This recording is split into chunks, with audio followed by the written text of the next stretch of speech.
Jail joule जाना बंदों के लिए अच्छी बात है, कोई मसले वाली बात। आज मेरी आखिरी रात है पाकिस्तान। अस्सलाम वालेकुम। आज की इस वीडियो में खुशामदीद। रजब भट्ट, जिसका शुमार पाकिस्तान के बड़े बड़े यूट्यूबर्स में होता है और इसके अलावा वो काफी सारी कंट्रोवर्सीज में भी शामिल होते हैं, लेकिन इस बार जो उनकी गलती है उसकी माफी किसी भी हालत में नहीं दी जा सकती। अब उन्होंने कौन सी ऐसी गलती कर दी है जिसकी वजह से पाकिस्तान के मुख्तलिफ इलाकों में प्रोटेस्ट हो रहे हैं और मामलात इतने खराब हो गए हैं कि रजब भट्ट पाकिस्तान छोड़कर किसी और मुल्क चला गया है। अब मामलात इतने कैसे खराब हुए और रजब भट्ट की क्या गलती है, जानने की कोशिश करते हैं इस वीडियो में। कि इस मलून के खिलाफ दूसरे थाने में हमने FIR कराने जाना। अगर किसी मुसलमान की गिरफ्तारी हुई है तो मैं आप सबसे भी माफी मांगता हूँ। और से वो कहता है जी मैंने माफी मांग ली। ये तो इसी तरह ही है कि आप जनाब 1000 बंदे मारे और उसके बाद आप कह दें कि मैंने माफी मांग ली।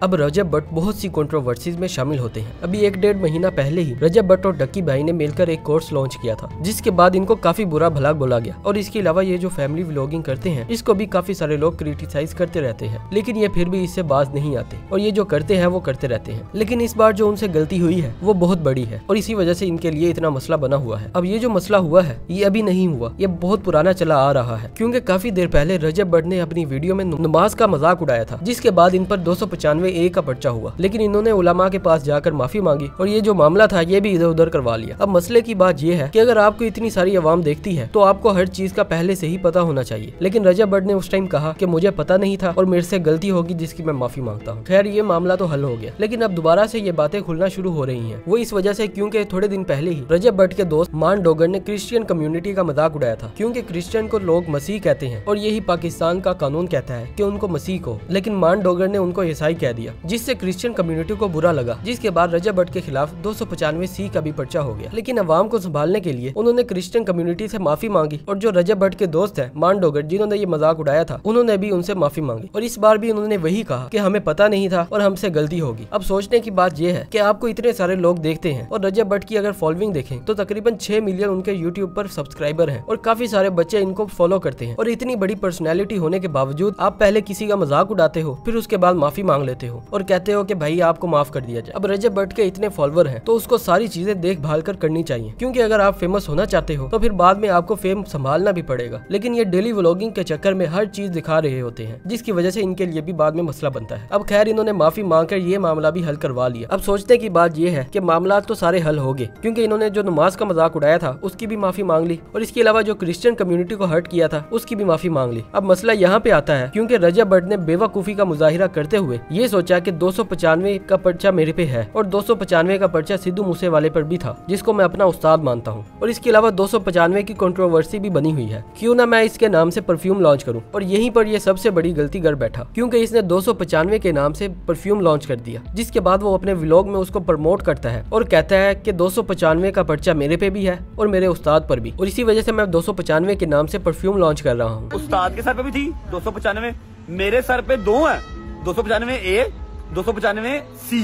जो हमारा आज परफ्यूम लॉन्च होने जा रहा है उसका नाम भी 295 ही है, लेडीज का भी है और जेंट्स का भी है। अब रजब भट्ट के दिमाग में तो ये था कि 295 आजकल बड़ा फेमस हो रहा है और इसके ऊपर कंट्रोवर्सी भी बनी हुई है, क्यों ना मैं इसके नाम से परफ्यूम लॉन्च कर दूं, जिसके बाद मेरे पास पैसे ही पैसे आ जाएंगे। लेकिन होता इसके उलट है, क्योंकि जब ये वीडियो आती है तब इसके खिलाफ प्रोटेस्ट होना शुरू हो जाते हैं और कहा जाता है कि ये 295 के नाम से मजाक बना रहा है और ये गुस्ताखी है, जिसका अंजाम सीधा सजाए मौत है। अब ये प्रोटेस्ट होना शुरू होते हैं, जिसके बाद रजब भट्ट की भी वीडियो आ जाती है जिसमें वो कुरान लेकर बैठा होता है और वो कुरान पर हाथ रख के कहता है कि मेरी इंटेंशन नहीं थी कि मैं किसी का मजाक उड़ाऊं या मैं गुस्ताखी करूं। और इस बार भी रजब भट्ट वही करता है जो पहले उसने किया था और इस बार भी यह सबसे माफी मांग लेता है और उसमें यह भी कहता है कि जो परफ्यूम वो लॉन्च कर रहा था वो उसको वहीं रोक देगा और कोई परफ्यूम नहीं बनाएगा। कुछ दिन पहले मैंने अपना परफ्यूम 295 के नाम से लॉन्च किया था।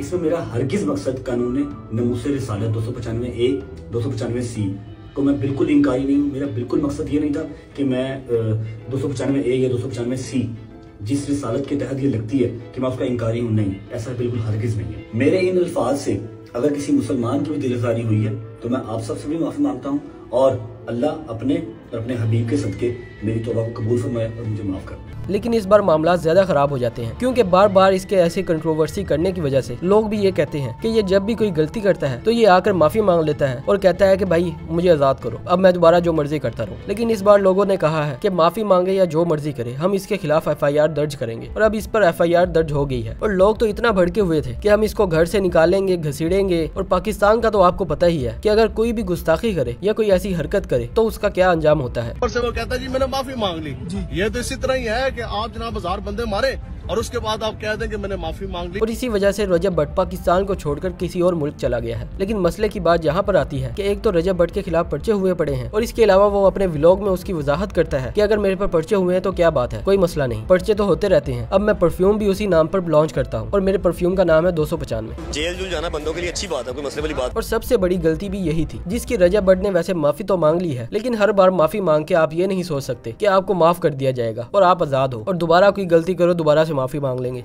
क्योंकि 2 बार पहले भी यह गलती कर चुका है जिसकी माफी मांगने के बाद ये आजाद हो गया। और इसने यही सोच लिया कि जब भी मैं गलती करूंगा मैं उसकी माफी मांग के आजाद हो जाऊंगा। और इसी वजह से लोग यही मुद्दा बना रहे हैं कि माफी मांगने से मामलात हल नहीं हो जाते और इस बार इस पर पर्चा होगा ही। अब वैसे तो पर्चा हो गया है, लेकिन रजब भट्ट पाकिस्तान से बाहर है और अगर पाकिस्तान में आता भी है और अरेस्ट भी हो जाता है तो फिर भी उसकी जान खतरे में ही रहेगी, क्योंकि सबको पता है कि पाकिस्तान में गुस्ताखी करना या फिर ऐसी हरकतें करने की सजा सिर्फ और सिर्फ एक ही होती है। लेकिन इससे जो फैमिली व्लॉगिंग करते हैं और जो डेली व्लॉगिंग करके अपने आप को फंदे खा समझते हैं उनको भी सीखना चाहिए कि उनको क्या करना है और क्या नहीं। और अगर इतने फेमस होने का कीड़ा है तो फिर बाद में फेम संभालना भी सीखो। अब देखना यह है कि मामलात किस तरफ जाते हैं। और आपको क्या लगता है कि रजब भट्ट जो गलती करके माफी मांग लेता है और उसके बाद वो दोबारा वही गलती करता है, ये सही है कि गलत? अपनी कीमती राय का इजहार कमेंट सेक्शन में जरूर कीजिएगा। और अगर वीडियो अच्छी लगी है तो लाइक करें, शेयर करें और चैनल को भी सब्सक्राइब करें। मिलते हैं अगली वीडियो में, तब तक के लिए अल्लाह हाफिज।